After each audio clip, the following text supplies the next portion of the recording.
I'm gonna regret making this video. This was a terrible decision, but anyways, guys, let's get right into it.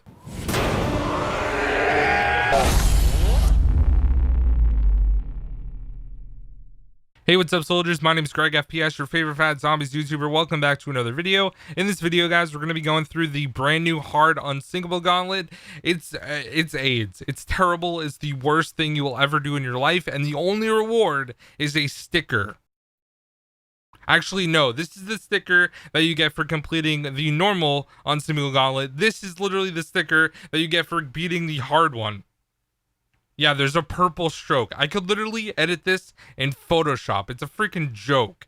And you also get 3 calling cards, which are for Diamond, Platinum, and Dark Matter. The Dark Matter one looks pretty cool, but still, this gauntlet is not worth doing. It's ridiculous. So, anyways, guys, we're going to go through this entire thing, and I hope you enjoy the video.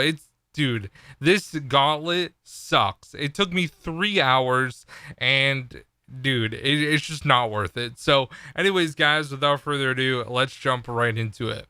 All right, guys, so we're going to start it off by going through the class setup. This is the one that I used, except for one of the elixirs, which I'll talk about in a second. But you're going to want the Scepter of Ra, Wraithfires, and the Strife with the Stiletto Knife. As far as perks go, like I said, you want a cheap perk in the first perk slot. If you want to use Secret Sauce, you can, but I use Time Slip. It's going to be good for when you're hitting the box and it goes really fast, and also pack punching as well. And then you're going to want Victorious Tortoise, because when you get the shield, it's going to help you out. If you have it out, you won't go down as easily. And also Winter's Wail is actually a pretty good perk now at this point. And last but not least, you're going to want Quick Revive. Now, if you decide that you don't want to use Victorious Tortoise, you can use Dying Wish as well. It all depends on personal preference, but this is what I used, and I think it's the best for the entire setup. So now let's go over to the elixirs, guys, and the first one you're going to want is going to be Temporal Gift. This is a great elixir because it lasts for 5 minutes,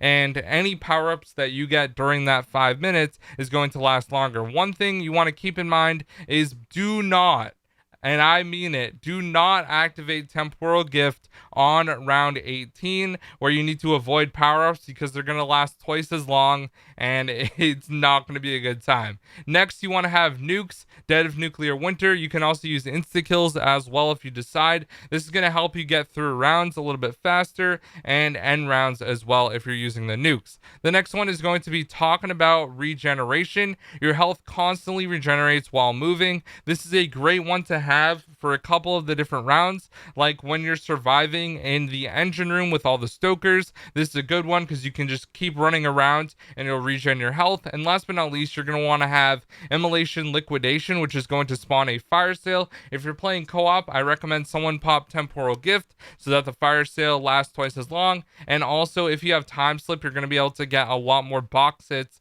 than you normally would. Now, if you're playing co-op and you decide and you have enough of these, I would recommend using Join the Party instead of fire sales, and just have one person use fire sales, because Join the Party allows all teammates to come back into the game if they die out completely, and you can also revive them as well. So this is definitely a very good elixir if you have it available to you. So anyways, guys, without further ado, let's get into all 30 of the ridiculous challenges for this stupid hard gauntlet.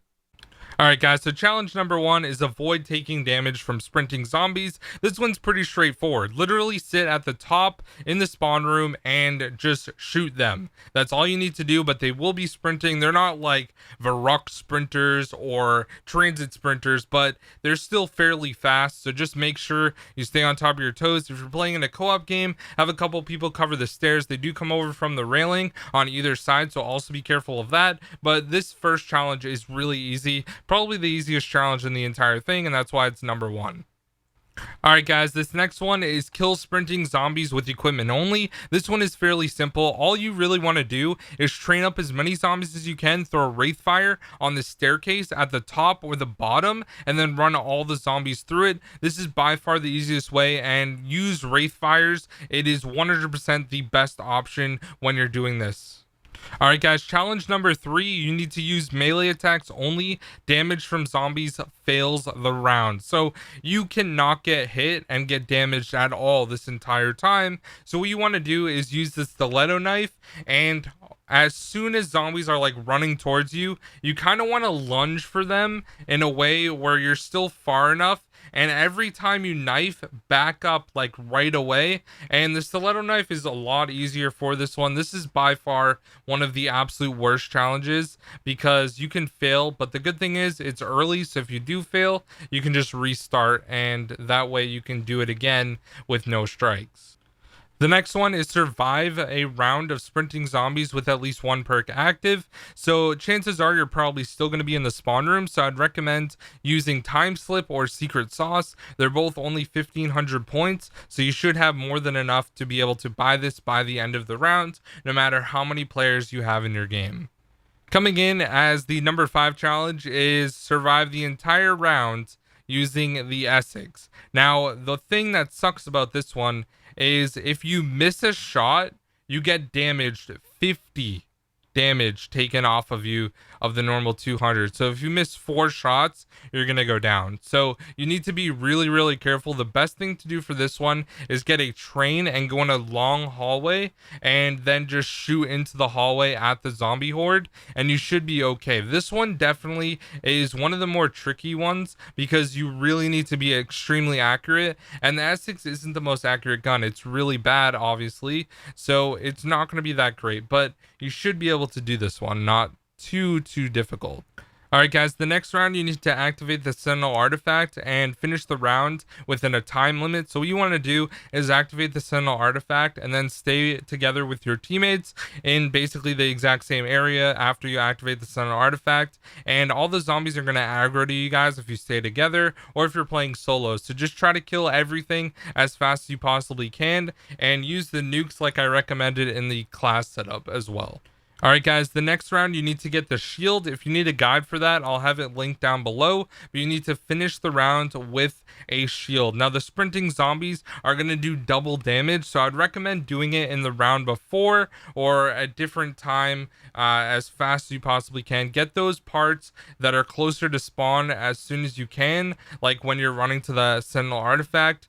Just try to get them as fast as you can, because that is one of the worst things to do mid-round. If you get double hit, you're dead. So it's definitely not very nice and one of the harder challenges.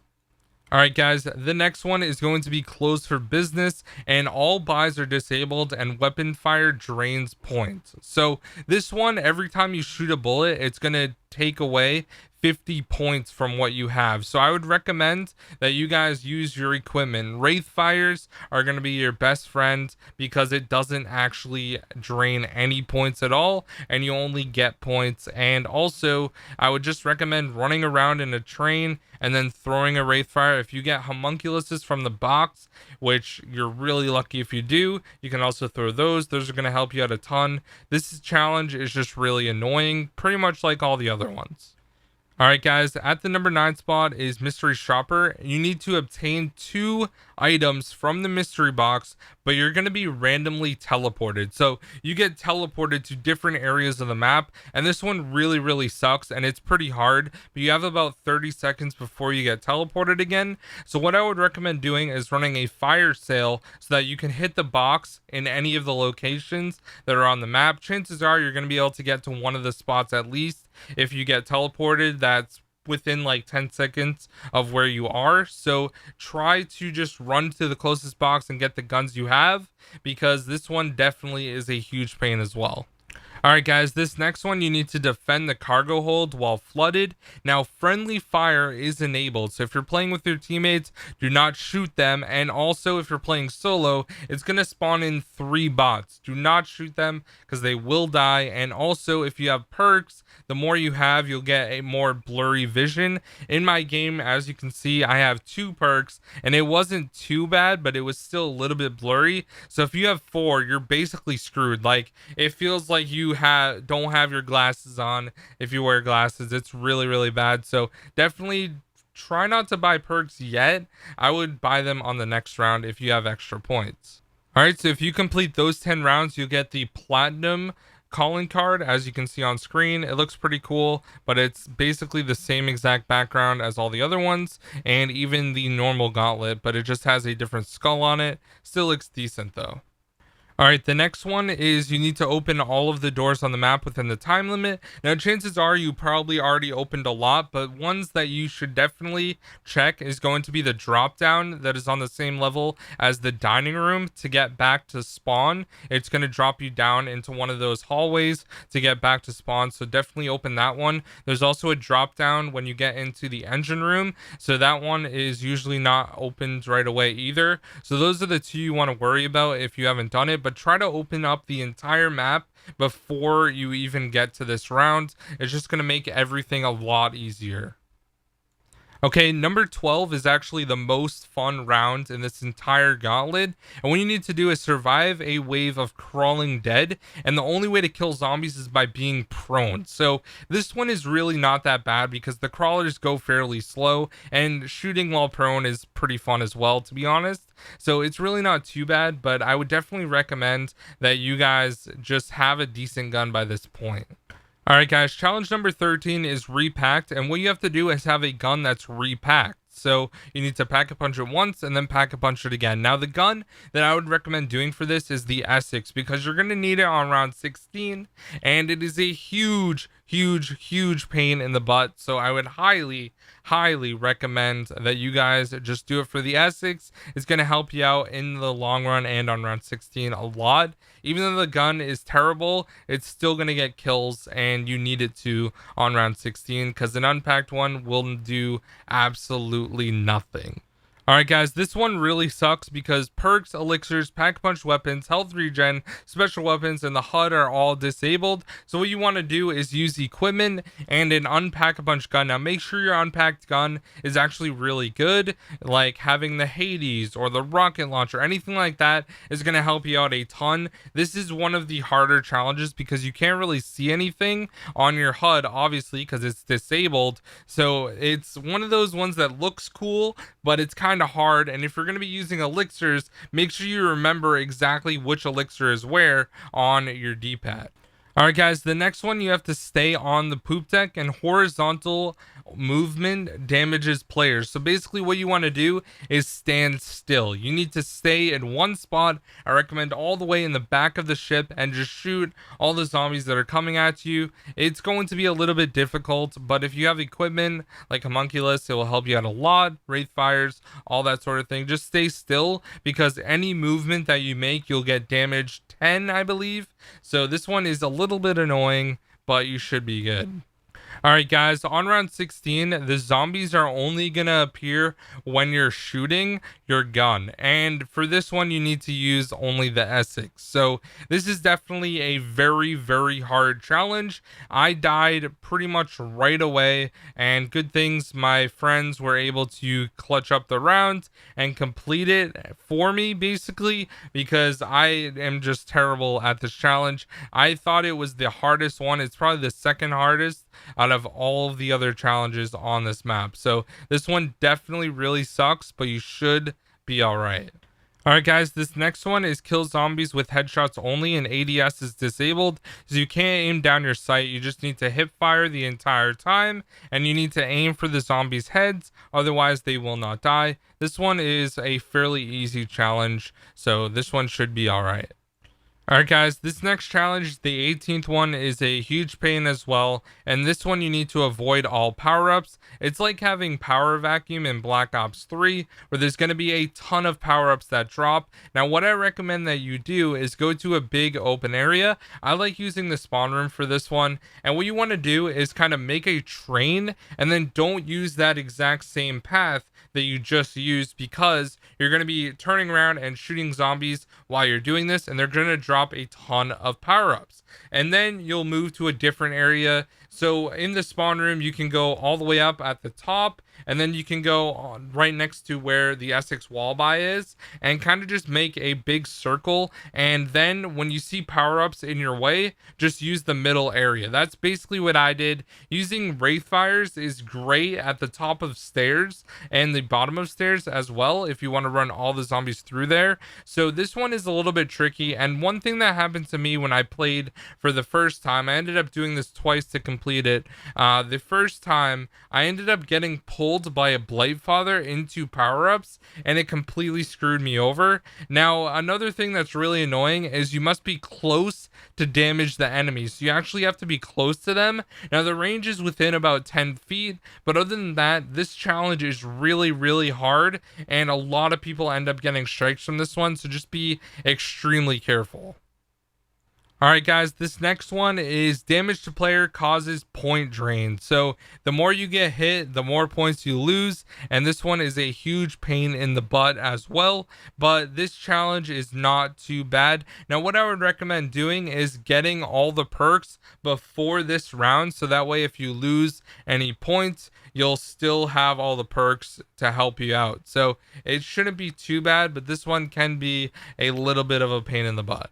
Alright guys, and on round 20, you have the engine room rumble, where you need to survive stokers in the engine room. Now there's going to be a ridiculous amount of stokers, so having things like the Helion or the Kraken, anything like that, is going to help you out tremendously when you are doing this one specifically. Now this challenge is also kind of bad because players are randomly blinded as well, so it basically has the same effect as the electric catalyst zombies, where you get blinded if you run in their ray or electric shock. So it isn't too bad, and you should be all right, but just be really careful. And like I mentioned, having the Helion is going to help you out tremendously for this step, and the Kraken is obviously really good as well. Alright guys, after you complete the engine room rumble, you're going to get the diamond calling card for the Voyage of Despair Gauntlet.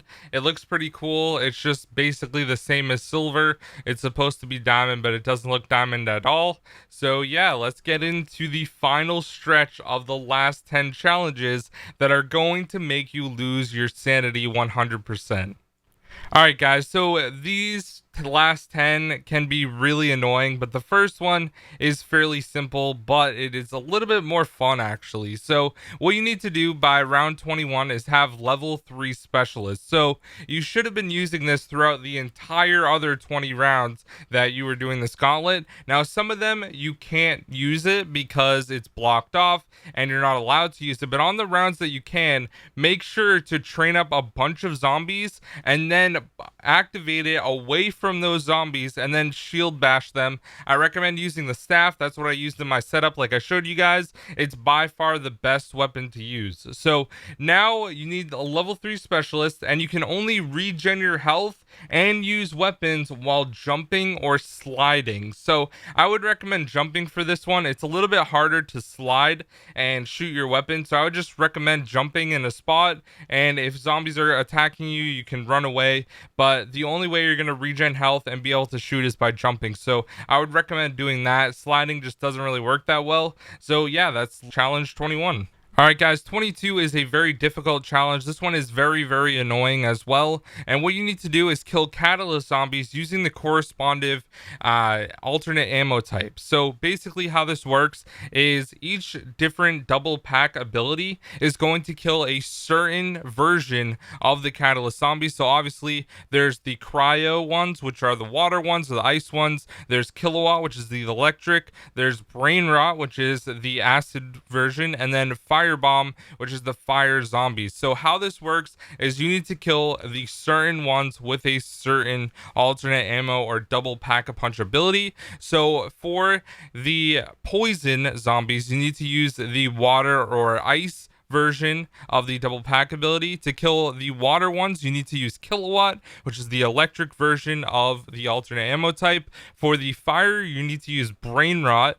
and that is going to kill those. And then last but not least, to kill the electrics, you need to use Fire Bomb, which is the fire double pack-a-punch ability. So those are really annoying, and keep in mind, zombies do deal double damage, so this one is going to be a lot more difficult. I would say this is one of the harder ones, but once you get through this round, you're pretty much smooth sailing as long as you can stay and survive. Alright guys, so after completing the really annoying catalyst round, you're going to lose everything you had. It's going to go and set you back all the way to like you're on round 1, but you're actually on round 23. And for the first part of this round, you're not going to be able to have anything. You're just going to have your fists out, so you need to run around and avoid zombies completely. And then you're going to get your starting pistol back and your specials and all that sort of thing. So what I recommend that you guys do is do the Stoker Key side Easter egg, where you can get a free Kraken. Now, if you don't know how to do this, Smart Guy made a great video, and I'll link it down below. It explains everything really well on how to do it. So I would highly recommend that you guys watch that if you don't know how to do it, because right at the start of round 23, as soon as you get your pistol, you can grab the Kraken wherever it's located and be good to go. This is going to help you out a ton. Krakens are essential for the end of the Easter egg for sure. So yeah, that is what you're going to be doing on round 23. Now, I would recommend you also pack-a-punch your starting pistol if you're using the Strife with the stiletto knife like I recommended. This is going to be a pretty good weapon as well to kill zombies on round 23.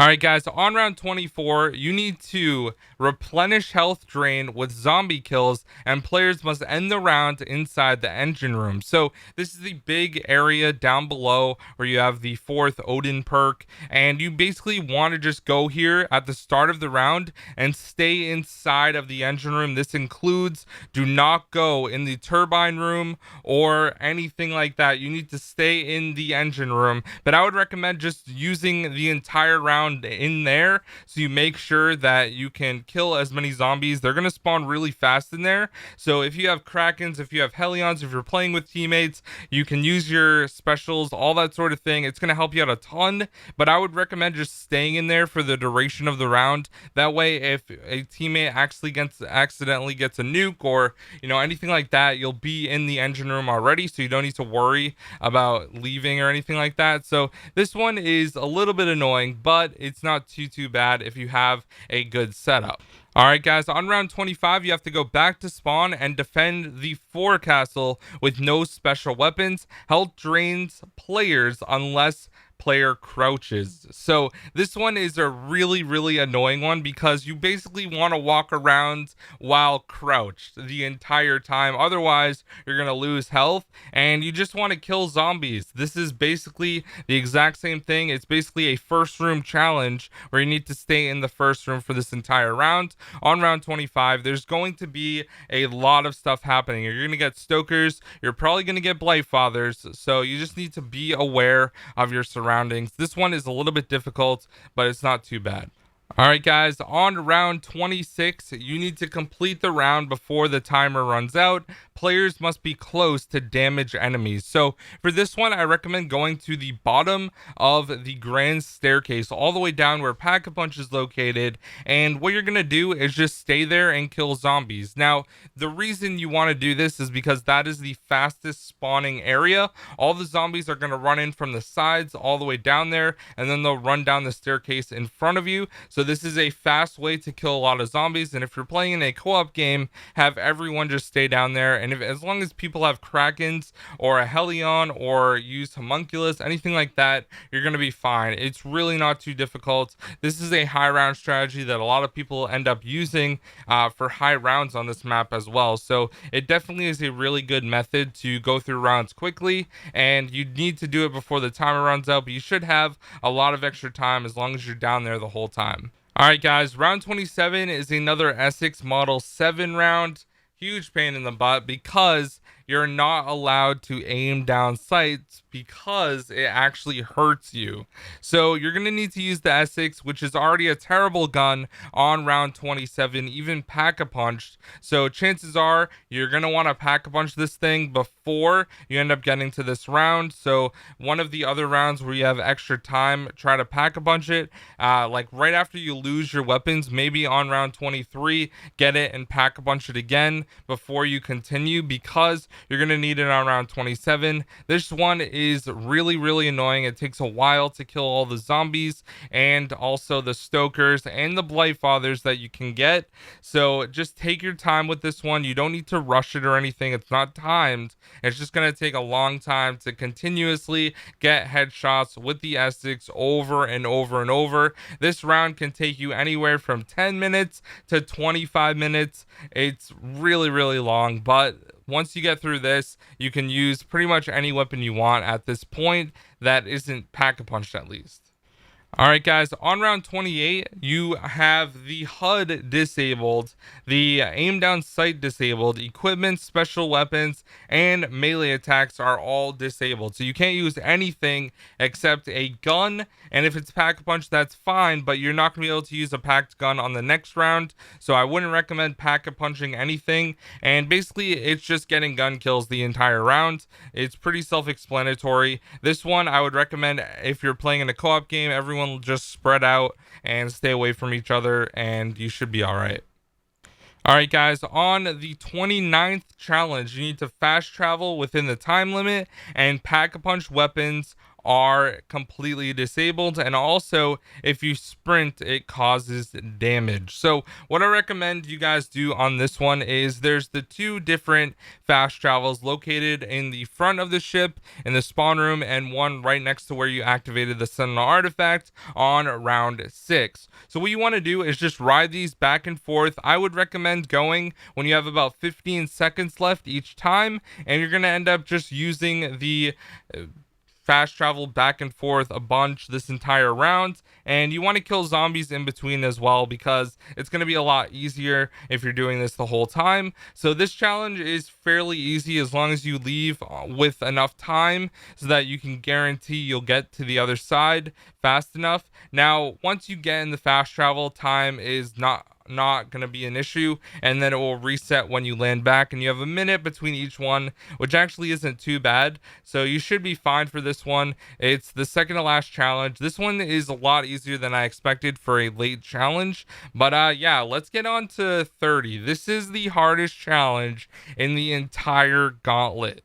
Alright guys, so the last and final one is going to be round 30, where you need to defend the grand staircase. Friendly fire hurts attackers and targets, and controls are reversed. I'm gonna be honest with you guys, I got carried on round 30 with my teammates. I cannot use a controller with reversed controls. It just doesn't work. I have pretty good hand-eye coordination because I play the drums, but I just could not do this. I don't know what it is, but it is by far the hardest thing I've had to do on a controller, and I felt like I literally could not move, and it required a lot of brain power to actually figure out where I was moving, and ended up dying like basically right away. So what you want to do for this one is, if you have co-op players and you guys can actually understand how to move and everything like that, go on different levels of the grand staircase. This is going to work out the best if you do that. Now, like I said, I died pretty much right away, so my friends carried me. Big shout out to them. You can see their perspective on screen right now. They actually knew what they were doing, and I just didn't. So this is by far the absolute hardest challenge in the entire gauntlet. So anyways guys, this was the first gauntlet tutorial that I've ever made, and I did it on the hard gauntlet rather than any of the other ones. So if you guys did enjoy the video, make sure to drop a like. It did take a long time to get through all of the different challenges, but I hope this video did help you out. And on screen right now are going to be all of the different challenges if you want to take a screenshot of the video or anything like that, just so that you guys know exactly what challenge challenges to do and what you have to do for them. But thank you so much for watching. My name is GregFPS, Zombies Extraordinaire, and I'm really excited for DLC 3 coming out in a few, like a week and a half now at this point. So that's really exciting, coming out on the 9th. I'm going to have a bunch of tutorials like this one for that new map, and I'm really excited about it. So I'll see you all later. Peace out.